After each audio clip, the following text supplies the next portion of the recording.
kita akan baca doa awal tahun.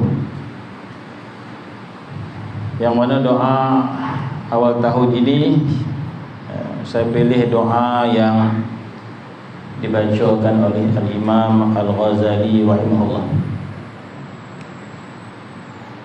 Yang mana Imam Al-Ghazali rahimahullah pada satu ketika beliau berada di tanah suci Makkah, berada dalam Masjidil Haram pada awal tahun baru. Jadi di sini kita melihat walaupun tidak ditunjuk oleh Nabi SAW sambutan tahun baru, tapi dia merupakan amalan para ulama, para salihin. Sebagai contoh Imam Al-Ghazali rahimahullah. Jadi ketika mana awal tahun hijrah Imam Ghazali berada dalam Masjidil Haram, maka dia tahu malam itu malam awal tahun baru hijrah, dan dia ingin berbuat sesuatu lah, berdoa dan sebagainya. Tiba-tiba terlintas di hati Imam Ghazali, aku ingin sekali pada malam ini beramal ibadat dengan Nabi Khidir alaihi salam. Itu lintasan hati dia ketika memandang Ka'bah al-Musharrafah, ketika mana pada Masjidil Haram pada awal tahun baru hijrah, yang terlintas di hatinya, malam ini aku ingin menyambut tahun baru dengan Nabi Khidir alaihi salam. Maka dia pun berdoa kepada Allah Subhanahu wa taala untuk dihimpunkan dengan Nabi Khidir alaihi salam. Maka dia kata selepas Imam Ghazali berdoa, maka dia berpaling, tiba-tiba ternampak dia Nabi Khidir alaihi salam sebelah dia. Maka Nabi Khidir alaihi salam pun tawaf. Maka Imam Ghazali mengikut Nabi Khidir alaihi salam tawaf, berada hampir dengan Nabi Khidir alaihi salam. Maka Imam Ghazali mengatakan, apa yang disebut oleh Nabi Khidir aku sebut, apa yang disebut aku sebut, apa yang doa aku doa. Kata Imam Ghazali rahimahullah, sampailah dia tawaf 7 kali pusingan. Apabila selesai tawaf 7 kali pusingan, maka Nabi Khidir alaihi salam bertanya kepada Imam Ghazali rahimahullah. Maka Nabi Khidir alaihi salam bertanya, ya Muhammad, kenapakah yang menyebabkan engkau berdoa kepada Allah untuk berhimpun dengan aku pada malam ini? Atas tujuan apa? Maka jawab Imam Ghazali rahimahullah, aku teringin sekali pada malam ini agar dapat beramal ibadat denganmu. Sama ada solat, berdoa, itu hasrat dia, mendapat satu kebaikan. Kalau begitu, kata Nabi Khidir alaihi salam, dah engkau solatlah 2 rakaat dahulu dengan solat yang sempurna. Maka Imam Ghazali pun solat 2 rakaat. Bila solat 2 rakaat selesai, maka kata Nabi Khidir alaihi salam, bacalah doa ini yang mengandungi banyak kebaikan. Maka inilah doa Nabi Khidir alaihi salam yang kita akan baca insya-Allah. A'udzubillahi minasyaitonirrajim. Bismillahirrahmanirrahim. Alhamdulillahi rabbil alamin. Allahumma inna nas'aluka bika an tusalli wa tusallim ala sayyidina Muhammad wa ala sairil anbiya'i wal mursalin wa ala alihim wa sahbihim ajma'in, wa an taghfir lana ma madha wa an tahfazana fi ma baqi ya arhamar rahimin. Allahumma hadhihi sanatun jadidatun muqbilatun lam na'malu fi ibtida'iha amalan yuqarribuna ilayka zulfa ghayra tadarru'ana ilayka, fanas'aluka ya Allah an tuwaffiqana lima yurdika 'anna min al-qiyam bima laka 'alaina min ta'atika, wa alzimna al-ikhlas fihi liwajhika al-karim, وألزمنا الإخلاص فيه لوجهك الكريم، وألزمنا الإخلاص فيه لوجهك الكريم في عبادتك ونسألك ونسألك إتمام ذلك علينا بفضلك ورحمتك. اللهم إنا نسألك خير هذه السنة المقبلة، يمنها ويسرها وأمانها وسلامتها، ونعوذ بك من شرورها وصدورها وعسرها وخوفها وهلكتها، ونرغب إليك أن تحفظ علينا فيها ديننا الذي هو عصمة أمورنا ودنيانا التي فيها معاشنا، وتوفقنا فيها إلى ما يرضيك عنا في معادنا يا أكرم الأكرمين يا أرحم الراحمين. وصلى الله على سيدنا محمد وعلى آله وصحبه وسلم. دعوا فيها سبحانك اللهم وتحيتهم فيها سلام، وآخر الحمد لله رب العالمين. تقبل الله منكم. Sambungan kitab Kanzul Minan Hikam Al-Ibadian, muka surat 11.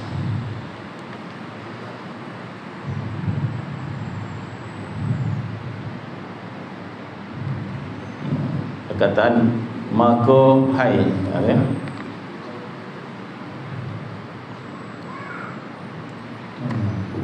Mato dah tambah tak nampak ni. Masuk tahun baru, mato tambah nampak tak nampak. Masuk tahun baru dia bermaksud umur semakin pendek.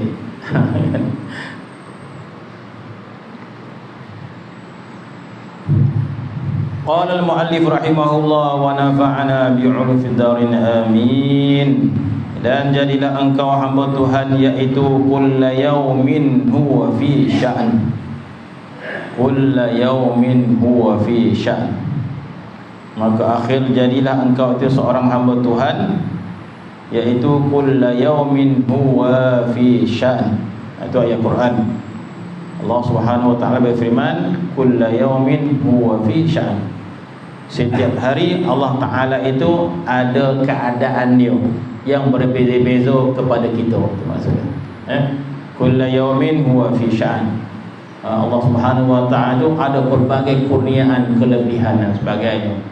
Sekiranya kita ingin menuntut kelebihan daripada Allah Subhanahu wa taala, Allah Taala punya kelebihan yang banyak. Kulla yaumin huwa fi sya'n. Setiap hari itu keadaan Allah Taala itu berbeza pada pandangan kita. Bukan Tuhan berbeza-beza, tidak. Pandangan kita kepada Allah Subhanahu wa taala, perasaan kita. Daripada kita tidak cinta kepada Allah Subhanahu wa taala, kepada rasa cinta kepada Allah Taala, akan berubah-ubah hubungan kita dengan Allah Subhanahu wa taala. Allah Taala tidak berubah. Yang berubah kita, keyakinan kita kepada Allah bertambah yakin, bertambah iman, bertambah cinta.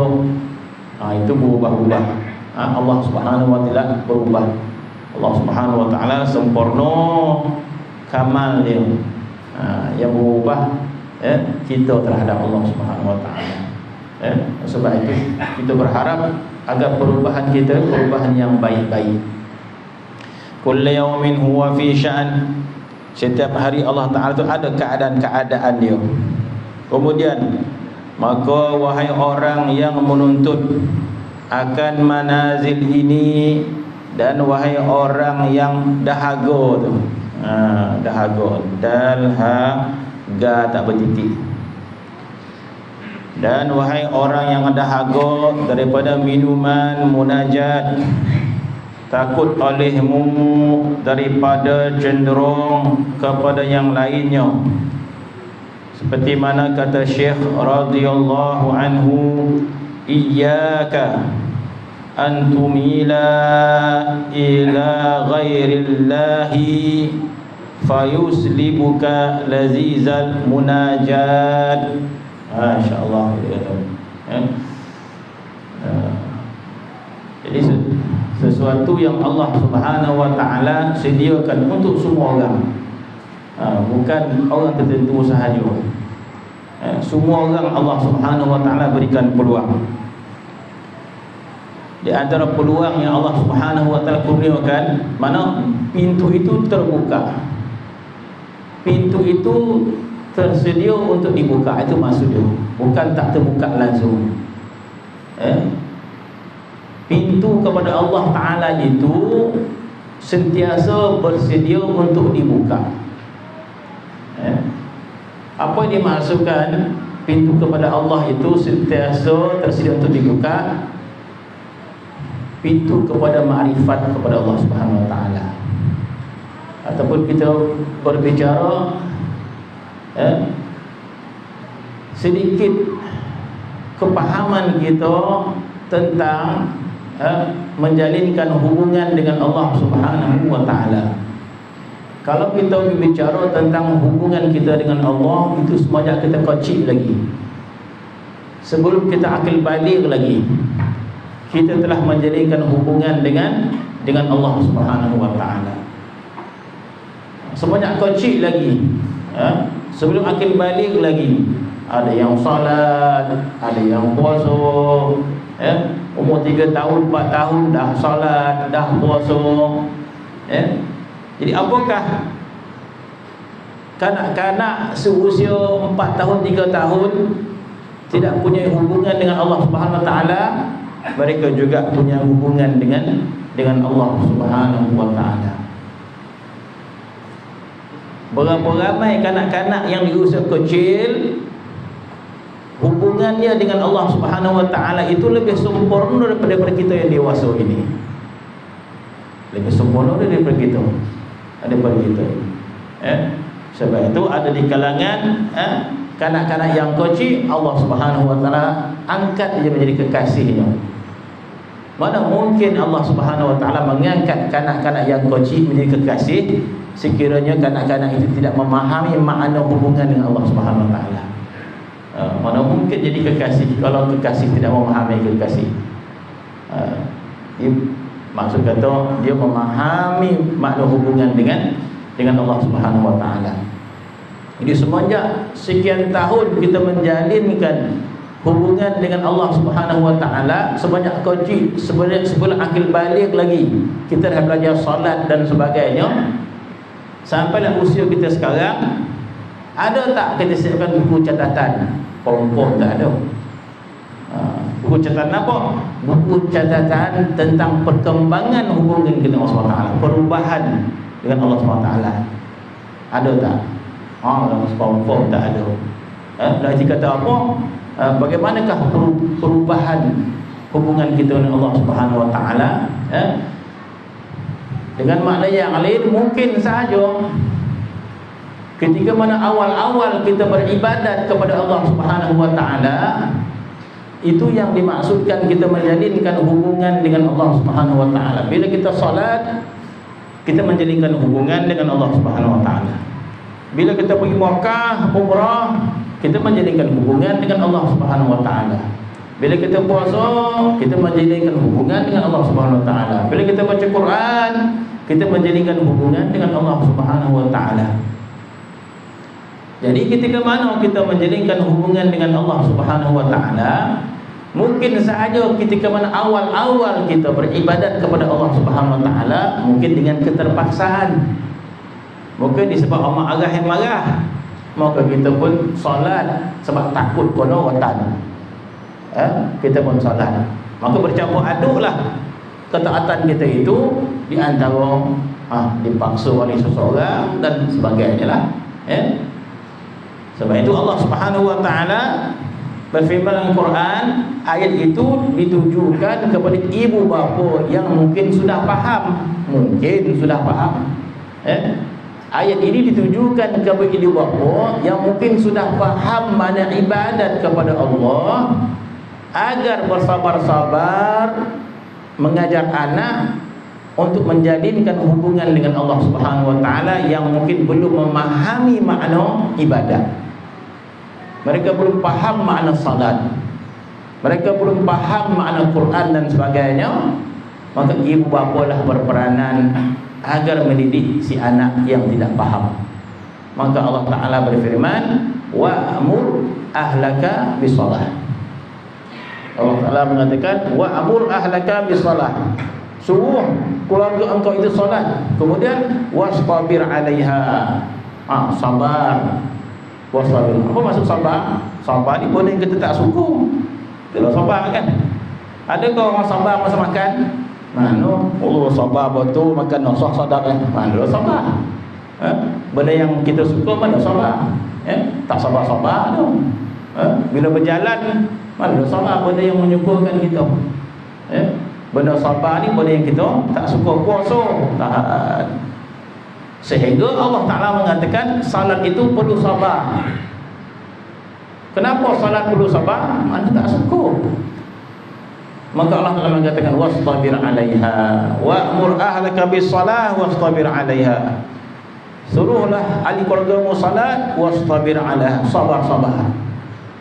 Dia rasa salat itu berat dan paling sabar. Bermaksud inilah rekod hubungan kita dengan Allah Subhanahu Wa Taala. Bentuk dia apa kita kata? Rekod asal kita hubungan dengan Allah kan rasa kepahitan, rasa tidak seronok. Bermaksud jalinan hubungan kita dengan Allah tidak seronok. Kau boleh nak copek-copek, kau boleh jangan lama-lama, jangan buat 20 rakaat, jangan 8 je. Kau buat 20 tinggal bilang yang siap je lah. Imam dah. Sebab tak mampu kita nak berlama-lama dengan Allah Subhanahu Wa Taala ya. Kita ambil yang tak mampu. Mana itulah hubungan kita dengan Allah Subhanahu Wa Taala, perubahan dia. Sehinggalah Allah Subhanahu Wa Taala memberikan kepahaman demi kepahaman demi kepahaman.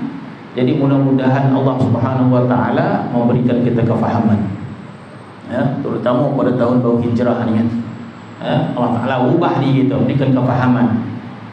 Allah Subhanahu Wa Ta'ala mengubah diri kita memahami maksud ibadat, memahami maksud menjalinkan hubungan dengan Allah Subhanahu Wa Ta'ala. Mudah-mudahan hubungan kita dengan Allah Ta'ala itu membahagiakan. Jadi kita faham maksud hubungan dengan Allah Subhanahu Wa Ta'ala, sehingga Nabi kita Muhammad sallallahu alaihi wasallam, bukankah kita diperintahkan ikut Nabi kita sallallahu alaihi wasallam? Laqad kana lakum fi Rasulillahi uswatun hasanah. Sungguhnya bagi kamu kepada Nabi itu satu ikutan yang baik. Apa sesuatu bagi Nabi sallam? Masya-Allah, Rasulullah itu salatnya merupakan kemuncak nikmat kehidupan dia adalah salat. Kemuncak kebahagiaan Nabi ketika di dunia salat. Kenikmatan Nabi yang paling sempurna di dunia adalah salat. Sehingga Nabi mengatakan ju'ilat qurratu aini fi salat. Allah Ta'ala jadikan qurratul ain aku dalam salat. Bermaksud Allah Subhanahu Wa Ta'ala jadikan kebahagiaan Nabi dalam salat dia. Bermaksud Nabi ini salat dia bahagia. Itu yang tak ada pada kita. Sebab itu Nabi mampu untuk salat pada waktu malam. Salat. Sebab Nabi memahami makna cinta. Kita tak faham makna cinta. Sebab Nabi memahami makna cinta. Walaupun bangun malam, tapi nak dia menjalinkan hubungan dengan Allah, maka satu kelazatan. Macam orang pasangan kekasih kan, pasangan kekasih tengah bercinta kan. Nak jumpa bila? Nak jumpa pukul 1 malam boleh tak? Boleh, kata orang tadi.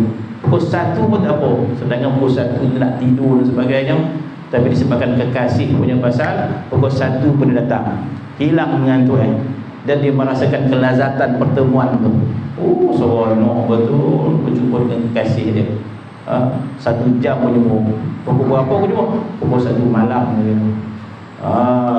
Kenapa?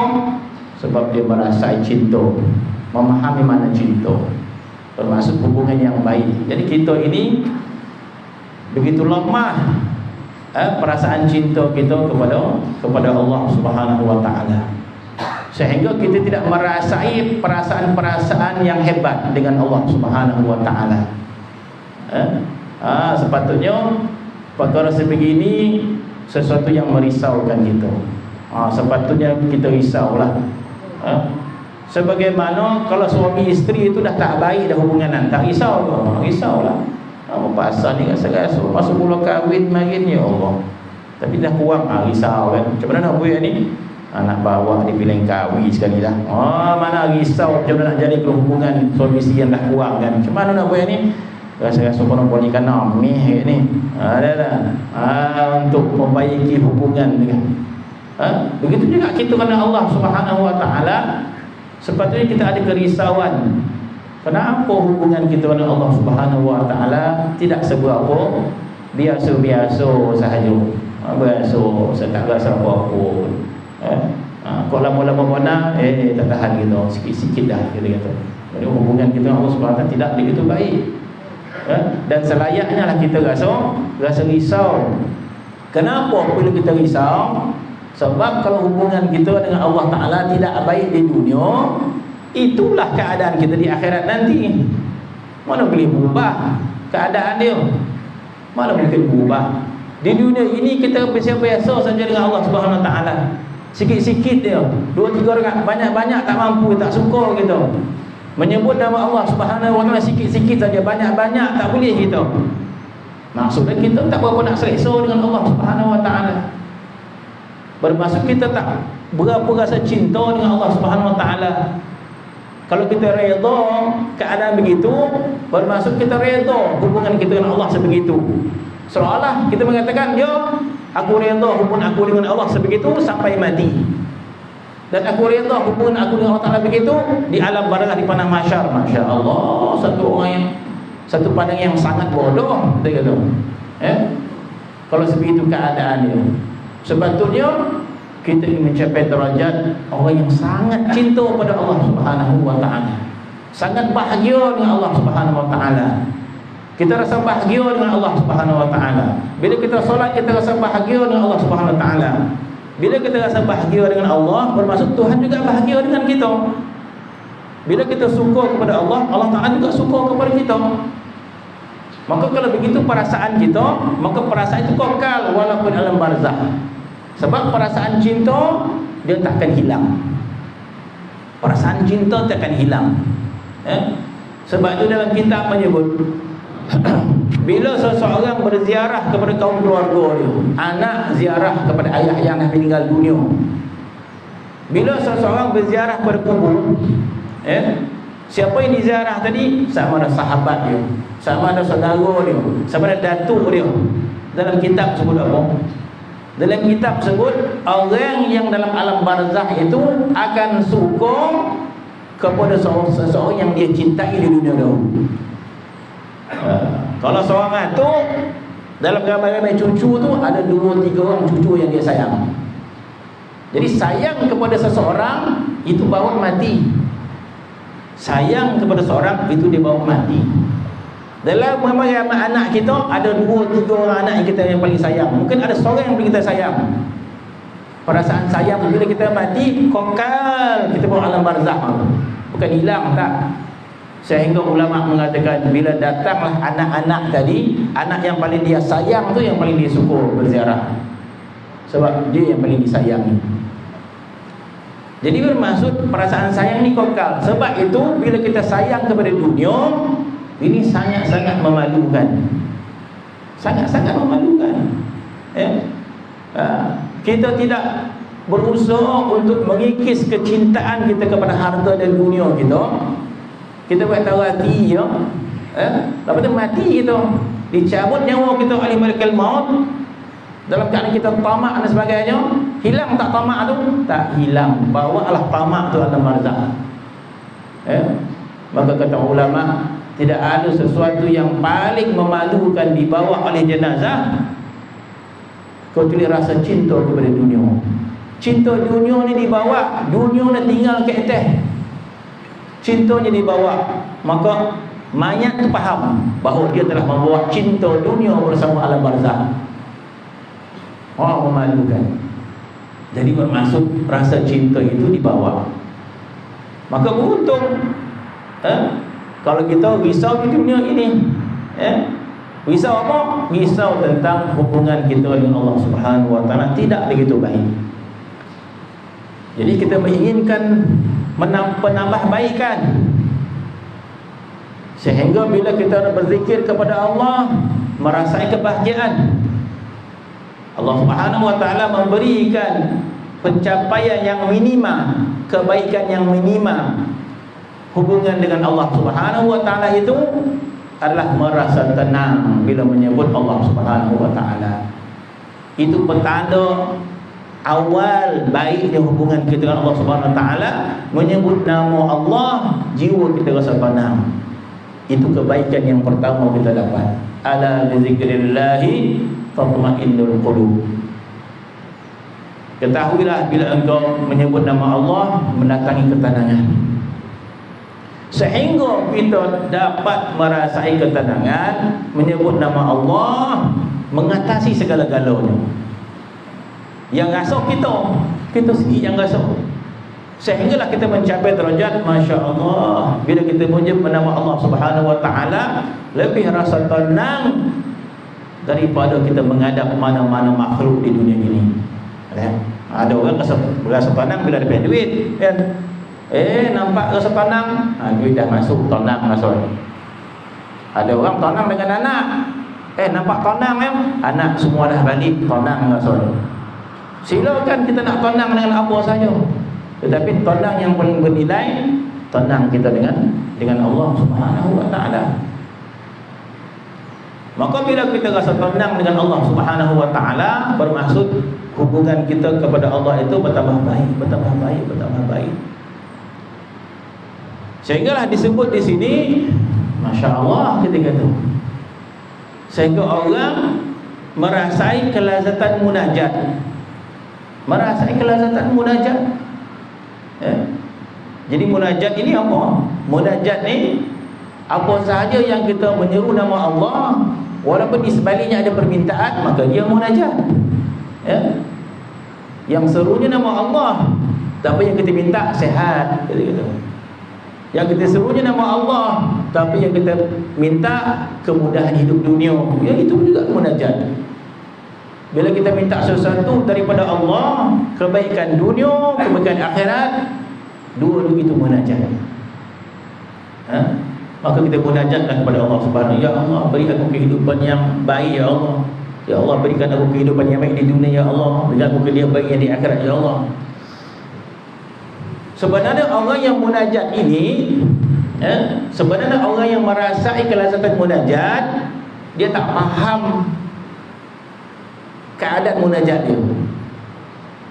Orang yang merasai kelazatan munajat, terkadang dia tak faham makna di sebalik kelazatan munajat itu.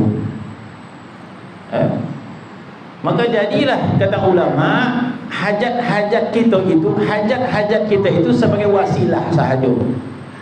Hajat-hajat kita sebagai wasilah. Itu hakikatnya. Contoh, kita susah, kita sakit, kita tak ada duit, kita kekurangan, kita susah. Disebabkan kita susah dengan pelbagai kesusahan tadi, maka kita munajat kepada Allah Subhanahu wa taala. Sekali kita tak susah, tak sakit, tak apa, tak ada, minta kepada Allah Subhanahu wa taala. Sebab semua dah ada. Tiba-tiba Allah Taala tarik kesihatan kita, Allah Taala tarik harta kita, masa itu kita mula munajat kepada Allah Subhanahu wa taala melalui keperluan-keperluan kita tadi. Hatta kita bimbang tentang akhirat, kita bimbang tentang neraka, kita mengingat juga, maka kita munajat kepada Allah Subhanahu wa taala. Ya Allah, aku munajat kepada-Mu ya Allah, selamatkan aku di akhirat ya Allah. Maka kita munajat. Sebenarnya keperluan kita adalah wasilah. Ghayah ataupun maksud yang sebenar adalah munajat itu. Sebab itu dalam hadis menyebut, ada satu golongan yang Allah Subhanahu wa taala tidak makbulkan doa dia. Seminggu, sebulan, setahun berdoa, Tuhan tak makbulkan doa. Maka mengadu malaikat kepada Allah Subhanahu wa taala. Maka malaikat berkata, ya Allah, si fulan itu bukankah hamba Engkau yang taat ya Allah? Bukankah si fulan itu hamba Engkau yang taat ya Allah? Si fulan itu ya Allah telah lama berdoa ya Allah, tapi belum dimakbulkan oleh Engkau ya Allah. Maka mengadu malaikat kepada Allah Ta'ala. Apa Allah Ta'ala sebut? Biarkan. Kata Allah Ta'ala, biarkan. Aku sengaja tidak makbul hajat dia. Apa Tuhan kata? Sebab aku dengar, aku suka dengan suara dia yang berdoa itu. Sebab aku suka mendengar suara dia yang berdoa. Masya Allah. Kita tak faham bahawa ketika mana kita menyebut Ya Allah, Tuhan sangat suka dengan suara tu. Macam orang suka nak dengar suara cucu untuk tak bercakap, dicubit dia tu meraung dia, biar dia nak dengar suara cucu tu. Bila tanya tak jawab, dicubit sekali. Meraung dia. Dia nak dengar suara tu. Janganlah lagi dicubit kan. Dia nak dengar suara. Allah Subhanahu Wa Taala tersangat suka mendengar suara kita munajat kepada dia. Jadi bermaksud itu yang paling utama dia. Yang paling utama adalah kelazatan munajat kepada Allah Subhanahu Wa Taala. Maka disebabkan manusia lemah kepahaman dia, maka Allah Ta'ala bagikan sebab sakit, susah, kurang harta dan sebagainya, baru dia munajat kepada Allah Subhanahu Wa Ta'ala. Sebenarnya maksud yang sebenar adalah kelazatan munajat kita dengan Allah Subhanahu Wa Ta'ala. Sebab itu dikatakan bahawa wahai orang yang menuntut akan manazil ini, wahai orang yang menuntut kedudukan ini, kedudukan apa? Kedudukan yang baik dengan Allah Subhanahu Wa Taala, kedudukan yang sempurna dengan Allah Subhanahu Wa Taala. Bermaksud ketika mana kita menyebut Ya Allah, kita merasai bahagia. Dia satu kedudukan, kita kata. Tak semua orang menyebut Ya Allah satu membahagiakan dia. Ketika mana orang menyebut Ya Allah rasa bahagia, itu satu kedudukan yang diangkat oleh Allah Subhanahu Wa Taala. Maka katanya, wahai orang yang menuntut akan manazil ini, kedudukan ini, wahai orang yang dahaga minuman munajat. Jadi kenapa dia munajat? Sebenarnya bukan kehendak yang diminta tu. Macam orang sengaja minta pen dekat seorang kan, kawan sebelah ada pen, yang ujung tu minta dia bukan nak minta pen, dia nak menjalinkan hubungan dengan orang tu. Sebelah ada pen dah tak pen, minta pen, kawan sebelah bagi pen, bukan pen kau lah kata dia. Dia nak sanun tu. Ada seseorang yang dicintai, jadi minta pen tu sebagai wasilah saja. Yang dia nak, bila dia menyeru, orang tu jawab, pen yang mana satu? Kata dia, dah mengigau dah. Dengar tu. Bagilah yang mana-mana pun. Tanya jawab, tahu jawab. Dia bagilah pen. Buruk je pen tapi tu. Jadi permintaan sebagai wasilah saja. Kelazatan munajat kepada orang yang dicintai. Jadi munajat kepada Allah Subhanahu Wa Taala, apa sahaja kita munajat yang namanya minta kepada Allah, maka punya satu perasaan yang pelbagai. Maka kata di sini, wahai orang yang dahaga daripada minuman munajat. Masya-Allah kita kata. Jadi orang yang merasai kelazatan munajat, dia teringin sekali nak munajat kepada Allah Subhanahu Wa Taala. Wahai orang yang dahaga daripada minuman munajat, takutlah olehmu daripada cenderung kepada yang lainnya. Mana bagi orang yang dah merasai kelazatan munajat, sudah pasti dah dia ingin menjaga kelazatan itu. Seperti orang mencintai seseorang, orang tu dah balik cinta dah. Dia kena jagalah hubungan ni. Rasa nikmat menjadikan cinta dengan seseorang yang dicintai. Begitulah seseorang yang mendapat suatu keadaan yang baik dengan Allah Subhanahu Wa Taala, sama ada mendapat ketenangan dengan Allah Subhanahu Wa Taala, itu satu kurniaan Allah Taala kepada kita. Bermaksud Allah Ta'ala kurniakan kita mendapat hubungan yang baik dengan Allah Subhanahu Wa Taala, sedangkan ramai orang lain tidak rasa baik dengan Allah Subhanahu Wa Taala. Keluh kosa aja deh. Datang masjid keluh kosa, nak keluar, pula kuliah nak balik contoh ya. Keluh kosa dengan Allah Subhanahu Wa Taala. Tetapi ada orang rasa tenang. Jadi rasa tenang dengan Allah bermaksud Tuhan kurniakan kita perasaan yang baik dengan dia. Ditambah lagi. Bukan rasa tenang, kita rasa rindu, rasa cinta kepada Allah Subhanahu wa taala. Ini satu anugerah kepada Allah Taala yang perlu kita jaga, yang perlu kita sayang dan sebagainya. Sebab itu disebut di sini bahawa orang yang merasai kelazatan munajat dengan Allah Subhanahu wa taala perlu sayang tu. Perasaan perlu sayang. Rasa yang lazat itu perlu dijaga dan perlu bimbang. Allah Taala tarik semula kelazatan munajat itu. Itu disebut di sini. Maka apa? Hendaklah bimbang, dia kata, iaitu daripada kamu cenderung kepada yang lainnya. Tiba-tiba hati kita cenderung kepada yang lain, gitu kata. Tiba-tiba kita jadi tamak pada harta. Tiba-tiba kita mencintai dunia dan sebagainya. Kita dah elok dah beramal ibadat dan sebagainya.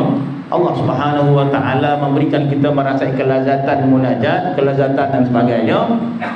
Ini satu anugerah yang sangat besar. Perlu kita jaga dan sayang.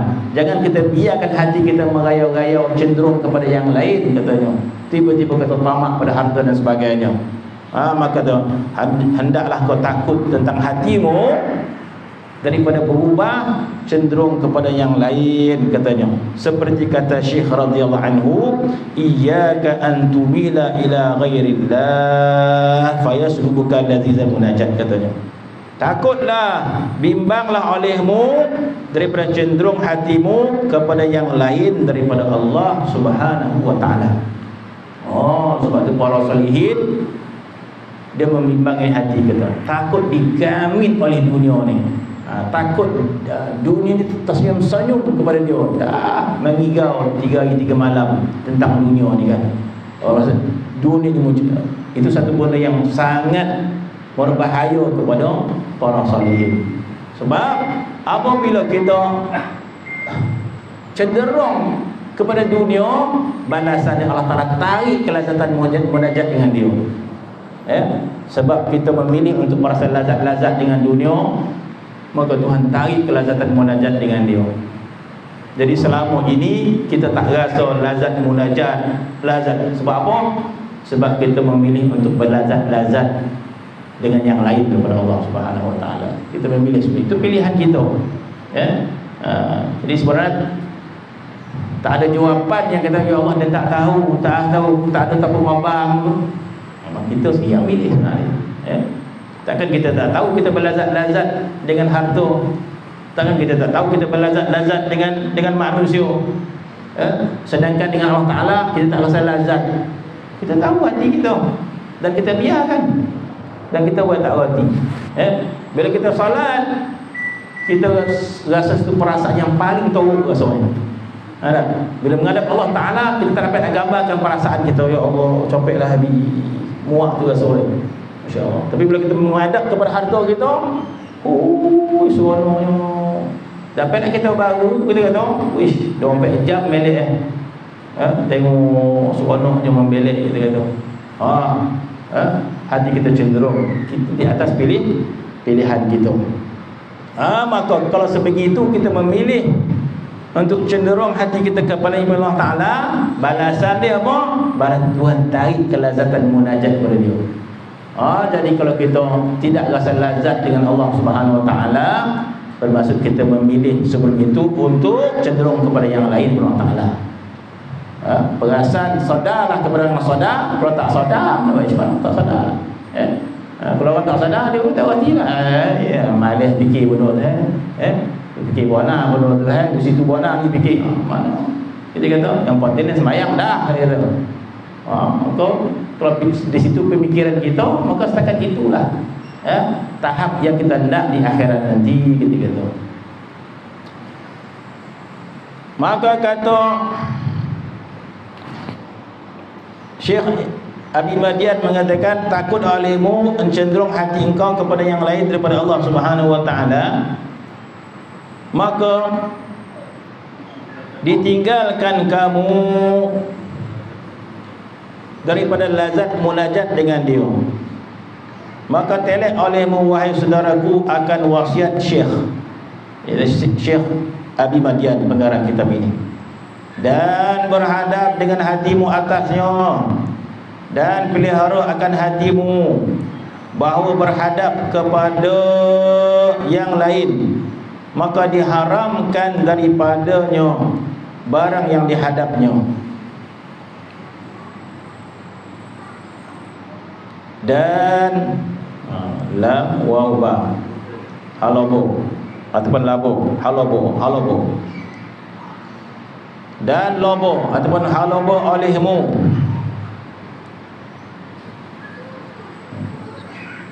apa kata tu bahawa dan halobo olehmu atas bahawa dan halobolah olehmu atas bahawa adalah lazat kamu sekaliannya dalam munajatmu akan dia. Kata pengarang ini, dan halabolah, dan bersungguhlah. Halaboh maksud berkeinginanlah, berkehendaklah, bercita-citalah, berkeinginanlah. Kalau yang ni pun tak ada, apagahlah gitu. Paling tidak kita punya keinginan, halaboh gitu, sangat ingin gitu. Apa yang kita nak, halabohlah dalam bahawa adalah lazat kita dalam munajat. Berkeinginan kita, bersungguh keinginan kita. Untuk apa? Untuk mencapai lazat munajat. Macam kita berkeinginan apa? Macam-macam keinginan kita. Rasa-rasa tak selera dah ni, kata-kata. Habis kau nak makan nasi Arab lah ni, kata-kata. Mana? Kat Suamban lah. Kono suruh kan. Halaboh kita, berio kita, bagi tahu, tak dapat kan. Kenapa? Sebab kita tak sangat ingin kan. Kan kadang-kadang kita ni ada keinginan yang kuat. Adalah keinginan dia kuat mana. Kenapa? Nak makan usul lah dia. Payah tu kata-kata. Tapi keinginan dia kuat. Dicari, mengimpikan apa yang diinginkan. Itu keinginan berbentuk duniawi kita kata. Ini keinginan yang berbentuk maknawi. Apa dia? Merasai lazat munajat kepada Allah Subhanahu Wa Taala. Kenapa? Sebab di sana ada golongan yang diberikan oleh Allah lazat munajat. Kamu tak nak kau? Kita menjawab, biar deh, kau ada tak ada kau di situlah. Lemah benar. Lemah benar keinginan kita. Tak ada agar rasa lazat munajat Allah Taala. Entah biarlah, kau ada tak ada. Wes mana? Lemah benar. Kena berkeinginan. Maka katanya hendaklah rasa halaboh. Rasa halaboh, keinginan yang sangat. Hendaklah halaboh alimu atas bawah adalah lazat kamu sekaliannya dalam munajat. Paling tidak rasa risau kan. Allah risau, umur dah bertambah, tak pernah rasa lazat munajat dengan Allah Subhanahu Wa Taala. Allah risaunya, risau. Apabila risau berdoa, ya Allah, ya risau berdoa. Jadi banyak doa kita. Kita risau pada yang lain kan. Risau ini. Maka halabalah olehmu bahawa adalah lazat kamu sekiranya dalam munajatmu akan dia, dan bersungguh-sungguh bahawa adalah engkau membimbangkan. Sungguh-sungguh bimbang tak dapat, berkeinginan untuk dapat, dan bimbang kalau tak dapat. Itu satu sifat yang mulia, sifat mahmudah. Nama dia ar-raja ni berharap. Khauf ni takut. Sebab itu rasa berharap, rasa takut itu adalah sayap orang mukmin. Disebut janahani. Seorang mukmin tu mesti ada dua sayap. Sayap raja, sayap khauf nama dia. Sentiasalah kita memakai dua-dua ini. kita ada perasaan raja, berharap kebaikan kepada Allah Subhanahu wa taala. Apa yang baik kita berharapkan keampunan Allah, berharapkan rahmat Allah, mengharapkan syurga Allah. Nama dia raja. Allah Taala perintahkan kita berharap. Jangan buat tarati pula. Ya. Jangan kita buat anak bagi tak nak bagi pokok di situlah. Itu tak boleh macam tu. Ya. Minta ampun kepada Allah Taala tak boleh. Ya Allah, kena ampun pokok di situlah. Tak boleh. Kita kena berharap, ya Allah, sangat berharap keampunan-Mu ya Allah. Ya Allah, sangat berharap rahmat-Mu ya Allah. Ya Allah, sangat berharap syurga-Mu ya Allah. Abad nama dia raja.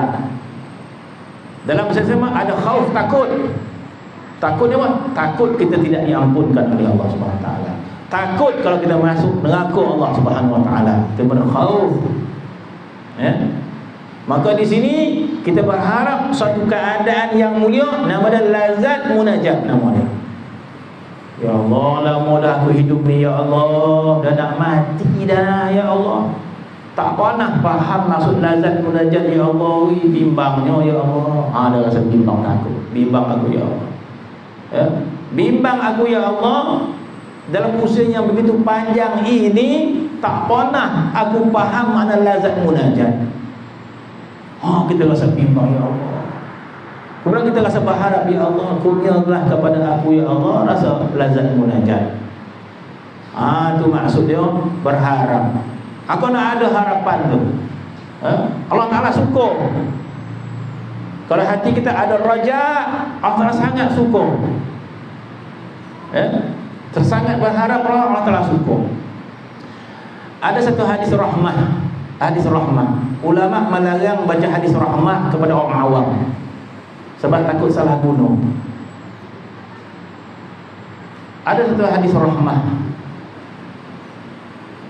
dalam kitab menyebut bagaimana seseorang yang punya pengharapan kepada Allah, berharap sesuatu kepada Allah memberi manfaat pada akhirat nanti. Dalam satu kitab yang ditulis oleh ulama diceritakan bahawa di akhirat nanti ketika mana Allah Subhanahu wa taala mengadili manusia, maka ada seorang lelaki yang Tuhan adili yang mana amalnya tak banyak. Dia amal tak banyak, dosa pun ada, amal pun tak banyak. Kira separuh-separuh. Di antara amal dan juga pahala. Amal dan juga dosa ni macam tak tahu pada satu yang banyak. Tetapi lelaki ni ada raja. Bukan raja begitu dulu dah. Ada pengharapan. Apa harap dia? Dia berharap Tuhan terima amal dia. Dia berharap dosa dia diampun oleh Allah Taala. Itu pengharapan dia. Amal biasa-biasa saja. Itu dalam kitab sebut. Maka sampai di akhirat, maka ditimbang amalnya, maka lebih banyak dosa pada amal. Maka Tuhan perintahkan malaikat bawa dia ke neraka. Lelaki tadi. Maka dibawa lelaki itu ke neraka sebab kejahatan yang lebih banyak daripada kebaikan. Tiba-tiba dalam perjalanan berhenti lelaki itu. Menung. Jadi malaikat mengadu, ya Allah, berhenti dia ya Allah. Tanya kata Allah, tanya kenapa dia berhenti. Maka malaikat tanya, kenapa berhenti? Maka dia kata, sebelum amal aku ditimbang, dia kata, aku berharap Tuhan ampunkan dosa aku, dia kata. Itu harapan aku dapat keampunan kepada Allah Subhanahu wa taala. Maka malaikat mengatakan, ya Allah, dia berharap sebelum ditimbang bahawa engkau ampunkan dosa. Dia menyangka bahawa engkau ampunkan dosa dia. Dia berharap dan dia menyangka engkau ampunkan dia. Kata malaikat. Maka kata Allah, masukkan dalam syurga dengan pengharapan itu, bukan dengan amal. Amal tak banyak, tapi dia ada rajak berharap. Maka Tuhan kata, masukkan dalam syurga dengan pengharapan dia kepada aku itu. Sebab tu hadis macam ni jangan cakap dengan orang awam. Kalau tak, langsung tak beramal dia. Berharap je lah. Jadi tujuan kita bukan untuk kita meremeh-remehkan amal, tak. Tujuan kita nak menggambarkan betapa mulianya Allah Subhanahu wa taala satu. Yang kedua, betapa besarnya nilai raja pengharap kepada Allah Subhanahu wa taala itu. Bukan kita tak nak beramal, ya kita beramal semampu mungkin. Kemudian kita berharap pada Allah Subhanahu wa taala. Maka katanya di sini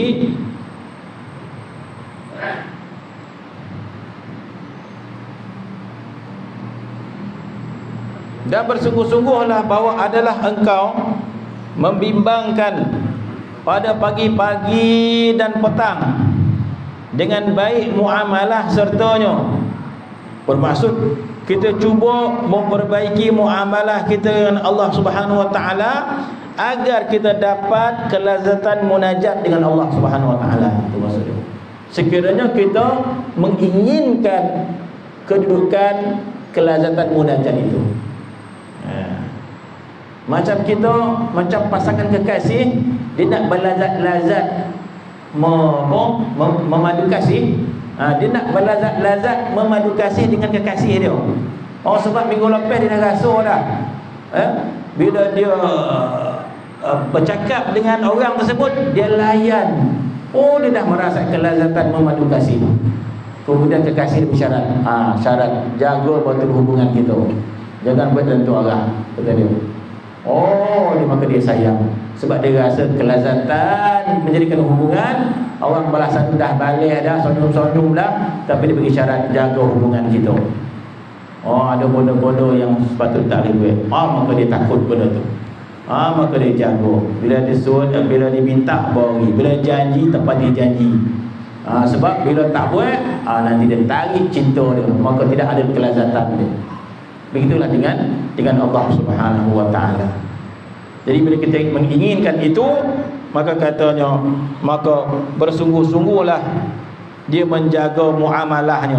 Bila kita rasa bimbang, takut tidak diberi kelazatan munajat dengan Allah Subhanahu wa taala, maka bersungguh-sungguh engkau dan rasa bimbang kita pada waktu pagi dan waktu petang dengan kita melakukan baik muamalah dengan Allah Subhanahu wa taala. Kita cuba memperbaiki muamalah kita dengan Allah dengan apa sahaja. Dengan cara bersedekah. Masya Allah. Ketika itu niat amal kita dah bertukar dah. Niat amal kita dah bertukar dah. Sebab itu suatu benda dalam agama ini yang mungkin ramai yang cuai ataupun kurang faham, itu niat amal. Niat amal itu. Sebab itu dikatakan niyatul mar'i khairu min amali. Niyatul mar'i khairu min amali. Niat seseorang lebih baik daripada amal dia. Sebab itu disebut terkadang niat baik lebih besar pahala daripada kebaikan dilakukan. Itu kaedah yang ulama letak. Sebagai contoh, ada orang tu niat nak bersedekah, tapi dia tak bawa duit. Allah, duit tak bawa. Kalau bawa duit ini dia sedekah ni, dapat dia pahala sedekah. Kemudian orang yang bersedekah betul-betul belum tentu dapat pahala lagi. Kalau dia riak, kalau dia ujub, sekiranya sedekah dengan riak, batal pahala sedekah tu. Yang orang satu lagi dia sedekah pun tak, tapi niat pun sedekah, dapat pahala. Sebab berniat yang baik kadang-kadang lebih manfaat. Maka seseorang menjaga adab dia dengan Allah Subhanahu wa taala dengan melakukan kebaikan. Dia melakukan bersedekah kerana Allah Subhanahu wa taala, baca Quran kerana Allah Subhanahu wa taala. Terkadang orang melakukan kerana mendapatkan pahala. Untuk mendapatkan pahala, Masya Allah, bersedekah dapat pahala. Maka ketika itu jadilah amal dia untuk mendapat pahala. Dia dapat pahala, tak bagi. Satu lagi yang disebut di sini, kita membaiki muamalah kita. Kita rajin bersedekah, kita jaga solat kita. Apa tujuan kita sekarang? Tujuan kita untuk mendapat kelazatan munajat dengan Allah Subhanahu wa taala. Sebab kita faham kalau muamalah kita tidak baik dengan Allah, Allah Taala haramkan kita merasai munajat dengan Dia. Tak dapat kita rasa kelazatan munajat. Maka kita pun cuba memperbaiki hubungan kita pagi dan petang dengan Allah Subhanahu wa taala, sebab kita ada niat yang lebih besar berpahala itu sendiri, itu merasai kelazatan munajat dengan Allah Subhanahu wa taala. Jadi ada sesuatu benda yang tak betul kita buat sehingga Tuhan halang kita untuk merasai kelazatan dengan Dia. Maka katanya di sini, bersungguh-sungguhlah bahawa engkau membimbangkan pada pagi-pagi dan petang dengan membaiki muamalah sertanya, dan jadikan zahir dan batin dan khidmatmu kepada Allah Subhanahu wa taala. Zahir pun kita cuba untuk khidmat kepada Allah, batin juga kita cuba khidmat Allah. Untuk apa? Untuk kita dapat lazat munajat dengan Allah Subhanahu wa taala. Itu tujuan. Apakah Allah Taala tak tahu tujuan kita? Allah Taala tahu tujuan kita. Allah Taala tahu tujuan kita. Kalau kita buat sesuatu kerana manusia, Tuhan tahu. Kita buat kerana manusia. Kalau kita buat sesuatu kerana masyhur, Tuhan tahu. Kita buat sesuatu masyhur. Sebab itu dalam hadis menyebut di akhirat nanti datanglah orang dermawan, datanglah orang yang menuntut ilmu, datanglah orang mati syahid menuntut pahala dia. Orang mati syahid menuntut pahala, orang bersedekah menuntut pahala, orang menuntut ilmu menuntut pahala. Maka apa Allah Taala kata? Tak ada pahala. Kata Allah Subhanahu wa taala, tak ada pahala. Orang yang bersedekah menuntut pahala kepada Allah, tak ada pahala, kata Allah Subhanahu wa taala. Kenapa? Sebab engkau bersedekah kerana manusia. Siapa beritahu? Tak ada seorang pun beritahu. Ya Allah Subhanahu wa taala mengetahui. Maka yang mati syahid, maka minta pahala Allah Taala, tak ada pahala, kata Allah Taala. Kenapa? Sebab engkau berjuang supaya orang panggil kau pahlawan. Supaya orang panggil dia pahlawan, supaya orang panggil dia. Tak ada, kata Allah Taala. Ya, masa Allah Taala tahu. Allah Taala tahu niat kita. Jadi kalau niat kita baik, maka Tuhan perkenankan apa yang kita minta. Jadi kenapa kita membaiki muamalah kita dengan Allah Subhanahu wa taala? Sebab kita menginginkan kelazatan munajat dengan Allah Subhanahu wa taala. Ya Allah, aku tidak dapat merasai kelazatan munajat kepada-Mu ya Allah. Mungkin banyak kesilapan kita, kita cuba perbaiki. Kita tak tahu silap kita ke mana Allah Taala. Jadi kita perbaiki dengan niat dalaman kita agar Allah Subhanahu wa taala memberikan kepahaman makna lazat munajat. Allah Taala tahu tak niat kita? Tahu. Kalau kita beramal nakkan pahala, Allah Taala tahu. Kalau kita beramal kerana cinta kita kepada Allah semata-mata, Allah Taala tahu semuanya. Terpulanglah kepada kita meletakkan niat kita ke mana. Maka bersungguh-sungguh kita maka jadikanlah zahir dan batinmu dan khidmatmu dan sembahyangmu dan hidupmu dan matimu bagi hadratnya. Jadi bagi Allah Subhanahu wa taala. Perkataan itu kita dah sebut dah. Inna salati wa nusuki wa mahyaya wa mamati lillahi rabbil alamin. Kerana redha Allah Subhanahu wa taala, bukan kerana redha manusia. Maka jadikanlah zahir dan batin khidmatmu, sembahyangmu, hidupmu, matimu bagi hadratnya, bagi Allah Subhanahu wa taala. Jangan kamu minta tolong dalam kesakitanmu, melainkan kepadanya. Masya Allah, Allah Ta'ala berikan kita penyakit. Untuk apa? Untuk kita menghadap pada Dia. Ya Allah, aku sakit ya Allah. Allah Ta'ala menghendaki itu. Sebab kembali mengadu Dia. Sebab itu ulama mengatakan bahawa bila kita mendapat musibah dan kita menyeru nama Allah Subhanahu wa taala, maka itu satu nikmat yang besar kepada orang yang dapat musibah itu. Sebab dia mengadu kepada Allah Subhanahu wa taala. Janganlah kamu minta tolong dalam kesakitanmu melainkan kepadanya, dan turunkan segala hajatmu kepada keluasan kurnia-Nya, maka ketika itu engkau lihat akan kelebihan yang amat besar, dan engkau dapat daripada beberapa nikmat yang tiada harap daripada taulanmu, sahabatmu dan hamimmu, sahabat juga ni. Maka wahai orang yang berkehendak kepada maqam ini, lazimkan olehmu dengan bersihkan mata hatinya dengan menjauhkan segala dosa. Jadi maksud di sini menceritakan bahawa kita ada suatu keadaan yang Allah Ta'ala bagi kepada kita, iaitu merasai kebahagiaan lazat bila berbicara dengan Allah Subhanahu Wa Ta'ala. Jadi kalau kita tak ada rasa macam tu, ada sesuatu kelemahan pada kita lah. Bila berbicara dengan Allah SWT tak rasa kelazatan itu kan. Jadi mudah-mudahan Allah Subhanahu Wa Ta'ala memberikan kita kefahaman, insya-Allah. Amin ya rabbal alamin. Wallahu ta'ala. Bismillahirrahmanirrahim. Alhamdulillahirabbil alamin wassalatu wassalamu ala asyrofil anbiya'i wal mursalin wa ala alihi wasallam. Allahumma jami'an hadza liman mahuma wa tafaddal maksuma wa la dinafina wa la nashaqqa wa la sallallahu ala sayyidina Muhammad wa ala alihi wa sahbihi. Alhamdulillahi rabbil alamin.